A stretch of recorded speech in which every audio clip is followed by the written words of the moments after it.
नमस्कार दोस्तों, मैं दीप्ति सारस्वत एक बार फिर से आपके समक्ष हाजिर हूँ विपाशा पत्रिका के साथ में। विपाशा के हिमाचल की हिंदी कविता विशेषांक के साथ में मैं आपके समक्ष उपस्थित हूँ।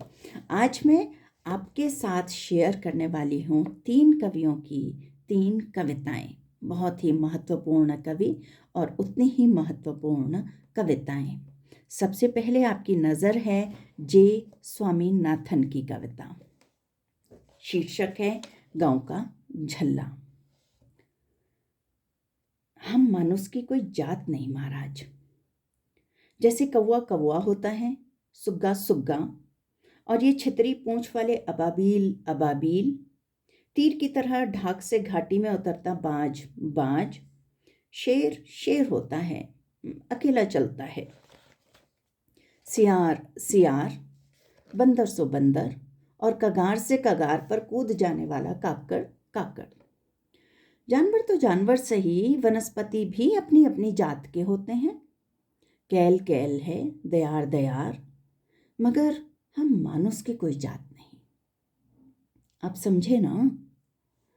मेरा मतलब इससे नहीं कि ये मंगत कोली है, मैं राजपूत, और वो जो पगडंडी पर छड़ी टेकता लंगड़ाता चला आ रहा है इधर बामन है, गांव का पंडित।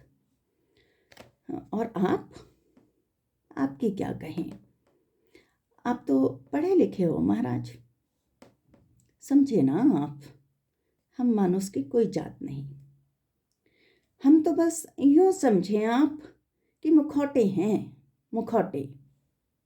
किसी के पीछे कौवा छिपा है तो किसी के पीछे सुग्गा, सियार भतेरे भतेरे बंदर, और सब बच्चे काकड़ काकड़ या हरिन।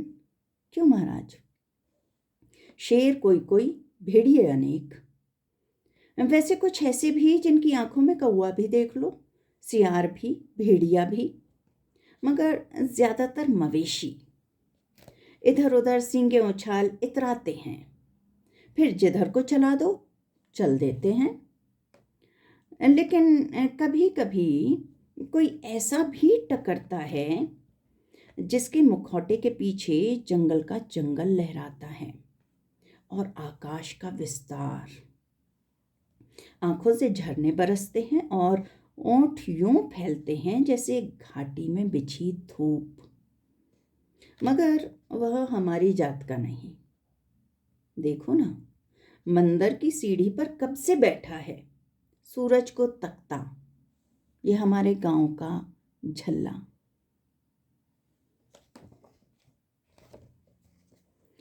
अगली जो कविता मैं आपके समक्ष प्रस्तुत कर रही हूँ वो है वरयाम सिंह की कविता और शीर्षक है मित्र विहीन हो जाऊंगा जब।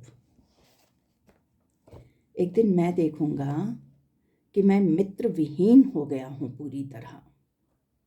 जो आज मित्र हैं नजर आएंगे स्वार्थों के घिनौने पुतले, व्यापारी, जेब कतरे। मुझे अच्छा नहीं लगेगा उनका बात करने का तरीका। अनौपचारिक संबोधन भी गहरा षड्यंत्र लगेगा।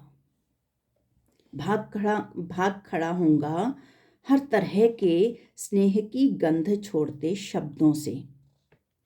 खाने पर बुलाएगा पुराना दोस्त, मुझे लगेगा जरूर अपने बेटे की सिफारिश करने के लिए कहेगा। भेंट करेगा मफलर या शॉल। अन्याय की बात करेगा जो दोस्त, मुझे लगेगा जरूर चिल्ला रहा है अपना हिस्सा न मिलने पर। सुनाने लगेगा कवि मित्र अपनी हाल में लिखी कोई कविता, मुझे लगेगा जिस पर उसे स्वयं विश्वास नहीं, चाहता है मैं उस पर विश्वास करूं। बेटे के मेडिकल में दाखिला मिलने की खुशी में दावत पर बुलाएगा दोस्त, मुझे लगेगा साला मुझे बताना चाहता है 6 बरस तक घसीट ले जा सको यह शरीर तो उसके बेटे के क्लिनिक में शरण मिल जाएगी तुम्हारी अस्वस्थ काया को।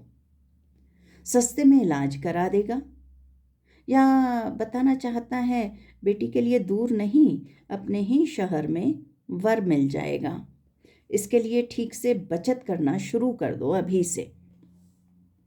शुरू करना होगा खोल बनाना अभी से। घुस जाऊंगा उसके भीतर। बाहर मित्रताओं की दुनिया होगी, भीतर संदेहों का संसार। बरियाम जी के बारे में मैं सभी जानते हैं, लेकिन फिर भी मैं संक्षेप में बताऊं कि जन्म इनका 1948 का है। पैतृक गांव बाहो, जिला कुल्लू, हिमाचल प्रदेश से हैं। और जे स्वामीनाथन जी के बारे में यहाँ पे कोई ब्यौरा नहीं दिया गया है। अब आते हैं कुमार कृष्ण की कविता पर। और कविता का शीर्षक है कविता और तमाशागर। मैंने अपनी एक कविता में अनगिनत घर बो दिए। आदमियों की बेहतरीन फसल की प्रतीक्षा में, मजबूत पेड़ों की प्रतीक्षा में, एक कविता में बो डाले बेशुमार जंगल। खतरे के निशान को पार करती हुई तमाम नदियों को रोकने की कोशिश की मैंने एक कविता में। मैं उस कविता को लेकर स्कूली बच्चों के पास गया। उन्होंने कहा, आदत पड़ चुकी है हमें देशभक्ति के गीत गाने की, तुम अपनी कविता किसी तमाशागर को दे दो। तमाशागर पगड़ी बांध रहा था। अब मैं उसके पास पहुंचा, मेरी कविता को सुनकर बोला, मुझे ठीक करना है अपना फटा हुआ डमरू। तुम एक काम करो, आज मेरे साथ चलो और देखो कैसे खिंचे चले आते हैं लोग। वैसे मैं हर रोज एक सी भाषा बोलता हूँ, बहुत कुछ एक सा है तुम्हारा और मेरा काम। हम दोनों करते हैं भाषा का धंधा। एक भाषा करती है लोगों को अंधा, दूसरी देती है लोगों को कंधा। यह दूसरी बात है कि हमारे शब्दों पर बजने वाली तालियों की गर्माहट कम हो गई है। हम दोनों इसके बारे में मिलकर सोचेंगे किसी एक दिन। तुम गलत समय पर आए हो। यह दफ्तरों में ठंडे भोजन को पेट के सुपुर्द करने का वक्त है। मुझे इसी मौके के लिए डमरू तैयार करना है। यह कविता लिखी गई है 1992 में।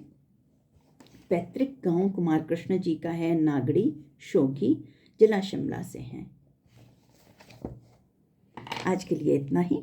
धन्यवाद, नमस्कार।